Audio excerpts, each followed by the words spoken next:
Hello everyone. वित्तीय वर्ष 2022-23 का बजट 1 फरवरी 2022 को वित्त मंत्री द्वारा लोकसभा में पेश किया गया है। आज की इस वीडियो में इस बजट में हुई अनाउंसमेंट्स के कुछ खास पॉइंट्स को हम समझने वाले हैं। सबसे पहले तो हम ये समझ लेते हैं कि इस बजट में जो अनाउंसमेंट्स भी अभी हुए हैं वो अभी सिर्फ और सिर्फ प्रपोजल्स हैं, जो कि फाइनेंस बिल 2022 के रूप में है। जब दोनों सदनों द्वारा इस बिल को पास किया जाएगा और राष्ट्रपति की सहमति मिलेगी, तब जाकर कहीं ये 1 अप्रैल से देश भर में लागू होगा और फाइनेंस एक्ट 2022 बनेगा। तो आपकी जानकारी के लिए मैं बता दूं कि अभी भी इस प्रपोजल्स में संशोधन के चांसेस हैं। अगर सदन चाहे तो इनमें संशोधन कर सकता है। अब हम इस वीडियो में इस अनाउंसमेंट्स में हुई बातों को बड़े ही आसान शब्दों में समझने वाले हैं और मार्केट में जो अफवाहें उड़ रही हैं उनके बारे में भी जानने वाले हैं। तो जुड़ जाइए वीडियो के साथ।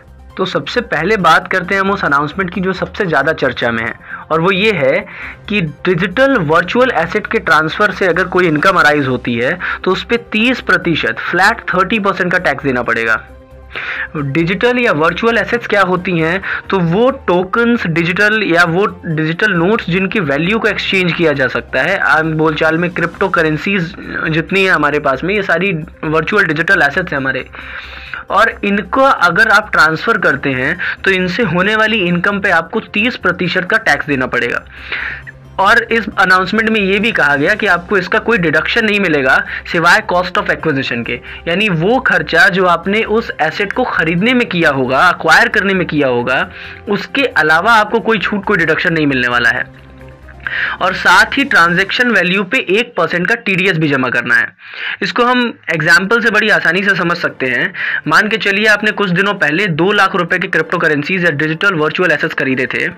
आज आप उसको 5 लाख रुपए में बेच रहे हैं, तो सबसे पहले आपको 5 लाख रुपए का 1% सरकार को TDS के रूप में जमा करना पड़ेगा, जो कि आप खुद यानी बेचने वाला व्यक्ति डिडक्ट करेगा। उसके बाद में जो आपको प्रॉफिट हो रहा है 3 लाख रुपए का, उस पे आप सरकार को टैक्स देंगे 30% के रेट पे, और आप घटाएंगे क्या? तो सिर्फ वो 2 लाख रुपए जो आपने उसके एक्विजिशन या अक्वायर करने के ऊपर खर्च किए होंगे। अब मार्केट में ये कहा जा रहा है कि भैया सरकार ने इस पे टैक्स लगा दिया है तो अब इसको लीगलाइज कर दिया जाएगा। तो मैं आपको बता दूं कि लीगलाइज करना और चीज़ों पे टैक्स लगाना दोनों में अलग अलग बातें हैं। ये जैसा अगर हम अपने इनकम टैक्स के प्रोविजंस देखें तो कई जगह ऐसे हैं जो इलीगल इनकम पे भी टैक्स लगाया जाता है। और जैसे लॉटरी की इनकम है तो कई स्टेट्स में लॉटरी बैन है, लेकिन फिर भी इनकम टैक्स में प्रावधान है कि अगर लॉटरी से अगर आपको कोई इनकम होती है तो उस पर भी आपको टैक्स देना पड़ेगा। तो इससे ये मान लेना कि क्रिप्टो करेंसीज अब लीगल कर दी जाएंगी, क्रिप्टो करेंसी के ट्रांसफर्स लीगल कर दिए जाएंगे, तो ये मानना ठीक नहीं है। हालांकि एक आइडिया लग रहा है कि हाँ, सरकार कहीं ना कहीं इसको रेगुलेट करना चाहती है। इसी के साथ ये जानना भी इम्पॉर्टेंट हो जाता है कि RBI अपने खुद के डिजिटल करेंसीज इशू करने वाली है। जी हाँ, सरकार ने जो करेंसी इशू करने की पावर हमारे देश में RBI के पास थी, उसको प्रिजर्व करके रखा है, और किसी भी प्राइवेट डिजिटल करेंसीज को हमारे यहाँ पे वैल्यू नहीं दी जाएगी। तो इससे ये तय हो जाता है कि जो क्रिप्टो करेंसीज हैं उनको एसेट की तरह तो माना जा सकता है। अभी इस पे कोई फॉर्मल अनाउंसमेंट नहीं है तो हम कुछ कह नहीं सकते हैं, लेकिन इसको अगर माना भी जाएगा तो डिजिटल एसेट की तरह माना जाएगा। लेकिन डिजिटल करेंसी मानने का कहीं से कहीं तक कोई चांस नहीं है, क्योंकि RBI अपने खुद की डिजिटल करेंसीज इशू करने वाली है। कुछ सालों से सरकार ईज ऑफ लिविंग को काफ़ी प्रमोट कर रही है, और इसी क्रम में सरकार ने अब ई-पासपोर्ट्स इशू करने का प्रपोजल दिया है। तो वो लोग जो अब विदेश की यात्रा करना चाहते हैं उनकी सुविधा के लिए ई-पासपोर्ट्स भी इशू किए जाएंगे, ऐसा प्रावधान कर रही है सरकार। इस बजट में फाइनेंस मिनिस्टर ने इनकम टैक्स रिटर्न्स में एक नया रिटर्न इंट्रोड्यूस किया है, अपडेटेड रिटर्न। इस रिटर्न के माध्यम से आप अपने इनकम टैक्स रिटर्न में हुए किसी भूल को ठीक कर सकते हैं, और इसकी टाइम लिमिट रखी गई है 2 साल। यानी जिस असेसमेंट ईयर में या जिस वर्ष में आपने अपना इनकम टैक्स रिटर्न फाइल किया होगा, उससे 2 साल के अंदर अंदर आप अपनी भूल को ठीक कर सकते हैं। लेकिन इसमें ध्यान रखने वाली बात यह है कि भूल सिर्फ वही ठीक होगी जिसके माध्यम से सरकार को एडिशनल टैक्स का पेमेंट करना है। यानी अगर आपने किसी इनकम को छुपाया था या कोई इनकम दिखाना भूल गए थे, तो ही आप ये अपडेटेड रिटर्न फाइल कर सकते हैं, जिसके थ्रू आपको सरकार को और टैक्स देना है। अगर आपने इनकम ज़्यादा दिखा रखी थी और आपको अब इनकम को कम करना है तो आपको अपडेटेड रिटर्न का कोई फ़ायदा नहीं होने वाला है और आप अपडेटेड रिटर्न के थ्रू रिफ़ंड की मांग नहीं कर सकते हैं, सिर्फ और सिर्फ एडिशनल टैक्स का पेमेंट कर सकते हैं। कृषि के क्षेत्र में केमिकल फ्री ऑर्गेनिक फार्मिंग और किसान ड्रोन्स के इस्तेमाल के प्रमोशन की बात की गई है। साथ ही गेहूं और धान के किसानों के लिए मिनिमम सपोर्ट प्राइस MSP पर डायरेक्ट पेमेंट की बात की गई है, जिसके लिए लगभग 2.37 लाख करोड़ 2.37 लाख करोड़ के फंड का एलोकेशन की बात की गई है। बात करते हैं शिक्षा के क्षेत्र की, तो जैसा पैंडेमिक सिचुएशन की वजह से 2 सालों से स्कूल्स नहीं खुल पाए, तो सरकार ने डिजिटल टीचिंग को बढ़ावा दिया और इसी क्रम में प्रधानमंत्री ई-विद्या प्रोग्राम के तहत 12 टीवी चैनल्स पे रीजनल लैंग्वेजेस में ऑनलाइन टीचिंग होती थी। अब सरकार ने इस 12 को बढ़ा के 200 टीवी चैनल्स करने का प्रपोजल इस बजट में दिया है, जो कि राज्य सरकारों को एनेबल करेगा कि वो रीजनल लैंग्वेजेस में ऑनलाइन टीचिंग करवा पाएँ। बात करें अगर रेलवे की क्षेत्र की, तो इस बजट में 1 स्टेशन 1 प्रोडक्ट कॉन्सेप्ट को पॉपुलराइज करने की बात सरकार द्वारा की गई है। 1 स्टेशन 1 प्रोडक्ट क्या होता है, तो जैसा कि हम जानते हैं कि हर शहर किसी न किसी प्रोडक्ट से फेमस होता है, तो ऐसे ही हर एक स्टेशन को किसी एक प्रोडक्ट से फेमस किया जाएगा और उसकी सप्लाई चेन बढ़ाई जाएगी। सरकार का दावा है कि इससे लोकल बिजनेसेस को बढ़ावा मिलेगा और सप्लाई चेन भी बढ़ेगी, साथ ही साथ कल्चरल डाइवर्सिटी को भी बढ़ावा मिलेगा। और इसी के साथ सरकार ने नए 400 वंदे भारत ट्रेन को चलाने की बात की है, जो कि बेटर एनर्जी एफिशिएंसी और बेहतर पैसेंजर राइडिंग एक्सपीरियंसेस के साथ डेवलप किए जाएंगे। फाइनेंस मिनिस्टर द्वारा इलेक्ट्रिक व्हीकल्स के सेल्स को प्रमोट करने के लिए बैटरी स्वैपिंग पॉलिसी को लाने की बात की गई है और साथ ही इंटर ऑपरेबिलिटी स्टैंडर्ड्स भी फॉर्मुलेट करने का प्रपोजल दिया गया है। इस वर्ष सरकार ने सॉवरेन ग्रीन बॉन्ड्स इशू करके फंड रेज करने की बात की है। सॉवरेन ग्रीन बॉन्ड्स क्या होते हैं, तो ये एक प्रकार के डेट इंस्ट्रूमेंट्स, ऋण पत्र होते हैं जिनको इशू करके सरकारें आम जनता से लोन के रूप में पैसा बोरो करती है, जिस पैसे का इस्तेमाल ग्रीनरी और एनवायरनमेंट को प्रोटेक्ट करने के लिए किया जाता है। सरकार का कहना है कि इस बॉन्ड को इशू करने से जो फंड आएगा उसका इस्तेमाल पब्लिक सेक्टर यूनिट्स जो कार्बन फैलाती हैं और पर्यावरण दूषित करती हैं उनको ठीक करने के लिए और पर्यावरण को प्रोटेक्ट करने के लिए इस फंड का इस्तेमाल किया जाएगा। अब बात करते हैं वित्तीय वर्ष 2022-23 में होने वाले अनुमानित खर्चे और आने वाले अनुमानित आय की। तो सरकार के आंकड़े के हिसाब से इस वर्ष जो अनुमान है हमारे टोटल एक्सपेंडिचर, टोटल खर्चे का, वो है लगभग 39.45 लाख करोड़ 39.45 लाख करोड़। वही जो अनुमानित आय, जो एस्टिमेटेड टोटल इनकम है, वो लगभग 22.84 लाख करोड़ 22.84 लाख करोड़ का है। हमारा फिस्कल डेफिसिट 6.4% 6.4% है जीडीपी का। निर्यात के बढ़ावे के लिए, एक्सपोर्ट्स के प्रमोशन के लिए the special economic zones act 2005 को नए लेजिस्लेशन के साथ रिपील करने का प्रपोजल दिया गया है, जो राज्य सरकारों की साझेदारी को भी सक्षम बनाएगा। हर घर नल से जल योजना के तहत लगभग 60,000 करोड़ के फंड के एलोकेशन का प्रपोजल दिया गया है, जिससे लगभग 3.8 करोड़ घरों को लाभ पहुंचेगा। वर्ष 2022-23 में प्रधानमंत्री आवास योजना के तहत 80 लाख चिन्हित बेनिफिशियरीज के लिए मकान कंप्लीट करने का प्रपोजल भी दिया गया है वित्त मंत्री द्वारा, जिसके लिए लगभग 48,000 करोड़ के फंड के एलोकेशन का प्रपोजल है। इस बजट में कोऑपरेटिव्स के लिए भी टैक्स में काफ़ी सारे छूट दिए गए हैं। तो पहले कोऑपरेटिव सोसाइटीज़ को 18.5% के रेट पे AMT ऑल्टरनेट मिनिमम टैक्स देना पड़ता था। वहीं कंपनीज के मिनिमम ऑल्टरनेट टैक्स मैट का रेट 15% हुआ करता था। अब दोनों को समानता पे लाने के लिए कोऑपरेटिव सोसाइटीज़ के ऑल्टरनेट मिनिमम टैक्स का रेट भी 15% कर दिया गया है।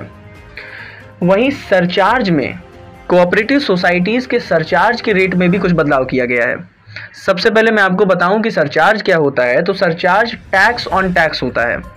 जब आपकी इनकम एक लिमिट से ऊपर जाती है तो सरकार कहती है कि अपने इनकम के ऊपर आप टैक्स निकालिए, फिर जो अमाउंट टैक्स का पे करना है आपको सरकार को, यानी कि टैक्सेबल लाइबिलिटी, उसके ऊपर एक एडिशनल सरचार्ज, एक एडिशनल टैक्स और आप पे कीजिए।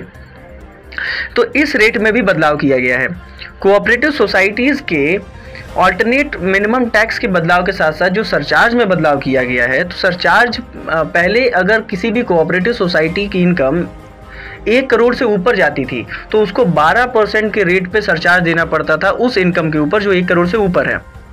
अब इसमें बदलाव ये किया गया है कि किसी भी कोऑपरेटिव सोसाइटी की जिसकी इनकम 1 करोड़ से ऊपर और 10 करोड़ तक की है उसके ऊपर सिर्फ 7% का सरचार्ज देना है, और अगर इनकम 10 करोड़ से ऊपर है तो उस एक्सीडिंग अमाउंट जो 10 करोड़ से ऊपर है उसके ऊपर 12% का सरचार्ज देना पड़ेगा। वित्त मंत्री ने अपने इस स्पीच में रिकॉग्नाइज्ड एलिजिबल स्टार्टअप्स को इनकम टैक्स में मिलने वाली छूट के डेडलाइन को भी एक्सटेंड करने का प्रपोजल दिया है। सबसे पहले हम समझते हैं कि रिकॉग्नाइज्ड एलिजिबल स्टार्टअप्स क्या होते हैं और फिर हम समझेंगे इस एक्सटेंशन के बारे में। तो नए बिजनेसेस जो इनोवेशन के क्षेत्र में काम कर रहे होते हैं, अगर वो सर्टेन कंडीशंस फुलफिल करें तो वो DPIIT department for promotion of industry and internal trade के पास में एप्लीकेशन फाइल कर सकते हैं एक स्टार्टअप की तरह रिकॉग्नाइज होने के लिए। और अगर सारे कंडीशंस फुलफिल किए जा रहे हैं उस स्टार्टअप द्वारा तो DPIIT उनको रिकॉग्नाइज कर लेता है स्टार्टअप के रूप में, और तभी उसको स्टार्टअप को मिलने वाले सारे छूट मिलते हैं। और ये एक्सटेंशन क्या है, तो पीछे सरकार ने हमारी कहा था कि ऐसे स्टार्टअप्स जिनको 31 मार्च 2022 तक रिकॉग्नाइज कर लिया गया है उनको इनकम टैक्स में छूट मिलेगी। और ये छूट क्या मिलेगी, तो जिस दिन वो रिकॉग्नाइज किया गया है उससे लगभग 10 साल के विदिन 10 ईयर्स उसको कोई 3 लगातार साल ऐसे चुनने पड़ेंगे जिनमें उसको कोई इनकम टैक्स नहीं देना है। एक एग्जाम्पल से समझते हैं, तो अगर किसी स्टार्टअप को 2022 में रिकॉग्नाइज किया गया है तो अगले 10 साल यानी कि 2032 तक उसको एक ऑप्शन मिलेगा कि उनमें से किन्हीं लगातार 3 साल वो चुन ले जिसमें उसको कोई टैक्स नहीं देना है। लगातार 3 साल होने चाहिए। जैसे मान के चलिए कि वो स्टार्टअप चुनता है 2025, तो 2025, 2026 और 2027 इन लगातार 3 सालों में उसको किसी प्रकार का कोई इनकम टैक्स नहीं देना है। इसी डेडलाइन को बढ़ाया गया है, और अब इस डेडलाइन को, जैसा पहले मैंने आपको बताया कि 31 मार्च 2022 से पहले जो रिकॉग्नाइज होते हैं स्टार्टअप उनको ये छूट मिलेगा, तो इसको 1 साल से और एक्सटेंड किया गया है। और अब 31 मार्च 2023 तक जो स्टार्टअप्स को एलिजिबल किया जाएगा उनको भी ये छूट मिलेगी और वो ये इनकम टैक्स का बेनिफिट उठा सकते हैं। इस बजट में AOPs के लिए भी बड़ी इंपॉर्टेंट अनाउंसमेंट है जो हमें जाननी चाहिए, और वो ये है कि AOPs के सरचार्ज के रेट को कम किया गया है, ऐसा प्रपोजल है। तो सबसे पहले आप ये समझ लीजिए कि AOPs क्या होती हैं, एसोसिएशन ऑफ पर्सन्स। तो ये एसोसिएशन ऑफ पर्सन ऐसी कंपनी या ऐसी बॉडी कॉरपोरेट होती है, ऐसा एसोसिएशन होता है जो किन्हीं और कंपनीज, बॉडी कॉरपोरेट और इंडिविजुअल लोगों ने मिलकर बनाई हो, और जिसमें सिर्फ नेचुरल पर्सन इन्वॉल्व ना हो, कोई और कंपनी, कोई और सोसाइटी, कोई और बॉडी कॉरपोरेट इन्वॉल्व हो। तो इसका सरचार्ज का रेट पहले इनकम के साथ साथ ग्रो करता था जो कि मैक्सिमम 37% तक जाता था। वहीं अगर हम इंडिविजुअल कंपनीज की बात करें, ऐसी कंपनी जो सिर्फ और सिर्फ इंडिविजुअल ने मिलकर बनाई है, उसका सरचार्ज का रेट मैक्सिमम 15% होता था। अब दोनों के बीच में पैरिटी, समानता लाने के लिए सरकार ने एसोसिएशन ऑफ पर्सन्स के भी सरचार्ज के रेट को मैक्सिमम 15% ही कर दिया है। तो अब 37% वाला स्लैब AOPs के ऊपर सरचार्ज का अप्लाई नहीं करेगा। इसी के साथ हम ये भी जानते हैं कि लॉन्ग टर्म कैपिटल गेन पे लगने वाले सरचार्ज के रेट को भी कम किया गया है। मार्केट में बहुत अफवाह चल रही है कि लॉन्ग टर्म कैपिटल गेन पे लगने वाले टैक्स के रेट को कम कर दिया गया है, तो मैं आपकी जानकारी के लिए बता दूं ऐसा कुछ भी नहीं है, सिर्फ और सिर्फ सरचार्ज के रेट को कम किया गया है। पहले जो लिस्टेड इक्विटी शेयर्स होते थे, अगर आपने उनको लॉन्ग टर्म के लिए होल्ड करके रखा है और उसके बाद उस पर ट्रांसफ़र करते हैं तो जो भी आपको गेन्स होते थे उस पर मैक्सिमम 15% का सरचार्ज लगाया जाता था। वहीं अगर किसी और लॉन्ग टर्म कैपिटल गेन की बात करी जाए, किसी और लॉन्ग टर्म कैपिटल असेट को ट्रांसफ़र करने पर जो गेन हुआ है उसके ऊपर मैक्सिमम 37% तक का सरचार्ज लगता था। तो अब दोनों के बीच में समानता लाने के लिए सरकार ने हर एक लॉन्ग टर्म कैपिटल एसेट पे होने वाले गेन पे सरचार्ज जो लगाया है वो 15% की लिमिट तय कर दी है। मिनिस्ट्री ऑफ फाइनेंस ने हेल्थ एंड एजुकेशन सेस के ऊपर भी कुछ क्लैरिटी दी है। तो पिछले कुछ दिनों में मैं आपको बताऊं तो कुछ कोर्ट्स ने हेल्थ एंड एजुकेशन सेस को बिजनेस एक्सपेंडिचर की तरह मान लिया था, जिसकी वजह से बिजनेसेस ने डिडक्शंस क्लेम कर दिए थे हेल्थ एंड एजुकेशन सेस के ऊपर। तो इस प्रपोजल में, इस बजट में सरकार ने ये क्लैरिफिकेशन दिया है कि ये लेजिस्लेचर की इंटेंशन को डिफीट करता है। और लेजिस्लेचर की इंटेंशन कभी ऐसी नहीं थी कि हेल्थ एंड एजुकेशन सेस को बिजनेस एक्सपेंडिचर माना जाए। और ये क्लैरिटी दी गई है कि अब हेल्थ एंड एजुकेशन सेस जो इनकम टैक्स के ऊपर लगाया जाता है, टैक्स लाइबिलिटी के ऊपर लगाया जाता है, जो कि अभी 4% है, उसको बिजनेस एक्सपेंडिचर ना माना जाए और उसको कोई डिडक्शन की तरह क्लेम ना किया जाए। क्योंकि सरकार का कहना है कि जो हेल्थ एंड एजुकेशन सेस या इस प्रकार के कोई सेस या सरचार्ज लगाए जाते हैं तो वो गवर्नमेंट के किसी वेलफेयर प्रोग्राम को प्रमोट करने के लिए लगाए जाते हैं, ना कि बिजनेस एक्सपेंडिचर के लिए। अब बात करते हैं कैपेक्स की, यानी फाइनेंशियल ईयर 2022-23 में सरकार के टोटल एस्टिमेटेड कैपिटल एक्सपेंडिचर की। कैपिटल एक्सपेंडिचर क्या होता है, अगर मैं आपको बड़ी ही आसान भाषा में बताऊं तो सरकार द्वारा किए जाने वाले ऐसे खर्चे जो कैपिटल एसेट, बड़ी संपत्ति के क्रिएशन के लिए किए जाते हैं और जो रोज़मर्रा के खर्चों से अलग हैं सरकार के लिए, जैसे इंफ्रास्ट्रक्चरल डेवलपमेंट्स, कॉलेजेस बनवाना, ओवर ब्रिजेस बनवाना, हॉस्पिटल्स बनवाना। और इसके लिए इस बजट में लगभग 7.5 लाख करोड़ के फंड के एलोकेशन का प्रपोजल दिया गया है, यानी लगभग 7.50 lakh crore central government capital investment करने वाली है, कैपिटल एक्सपेंडिचर के लिए खर्चा करने वाली है। साथ ही फाइनेंस मिनिस्टर ने ये प्रपोजल भी दिया है कि राज्य सरकारों को भी कैपिटल एक्सपेंडिचर के लिए लोन प्रोवाइड किया जाएगा, जो कि 1 लाख करोड़ तक का होगा और 50 सालों के लिए इंटरेस्ट फ्री होगा। यानी अब राज्य सरकारें भी केंद्र सरकार से 1 लाख करोड़ तक का लोन कैपिटल एक्सपेंडिचर के लिए ले सकती हैं, जो कि 50 सालों तक के लिए इंटरेस्ट फ्री होगा। और अगर दोनों को जोड़ के बात करी जाए, यानी केंद्र सरकार का भी कैपिटल इन्वेस्टमेंट और साथ ही राज्य सरकारों को दिए जाने वाले लोन की बात करी जाए, तो दोनों को मिला के फाइनेंस मिनिस्टर ने जो हमारा इफेक्टिव कैपेक्स की बात करी है, इफेक्टिव कैपिटल एक्सपेंडिचर की, वो लगभग 10 लाख करोड़ का, इनफैक्ट अगर मैं बताऊं तो 10.68 लाख करोड़, जो एग्जैक्ट डाटा फाइनेंस मिनिस्ट्री द्वारा दी गई है, 10.68 लाख करोड़ का ये कैपिटल एक्सपेंडिचर है। और इकोनॉमिक्स की थ्योरी बोलती है कि अगर देश में कैपिटल इन्वेस्टमेंट बढ़ता है, कैपिटल एक्सपेंडिचर बढ़ता है, तो ये एम्प्लॉयमेंट भी क्रिएट करता है, साथ ही साथ वेल्थ क्रिएट करता है कंट्री के लिए, और कंट्री के इकोनॉमी को लॉन्ग रन पे भी पुश करता है। तो उम्मीद करता हूँ कि इस बजट से जुड़ी खास बातों को मैं आप तक बहुत ही आसान शब्दों में पहुँचा पाया हूँ। कमेंट बॉक्स में हमें ज़रूर बताएं कि इस बार का बजट आपको कैसा लगा, और उससे भी इम्पॉर्टेंट, जुड़े रहें इस चैनल के साथ। फिर मिलेंगे किसी और वीडियो में किसी और टॉपिक के साथ। टिल देन, बाय बाय, जय हिंद।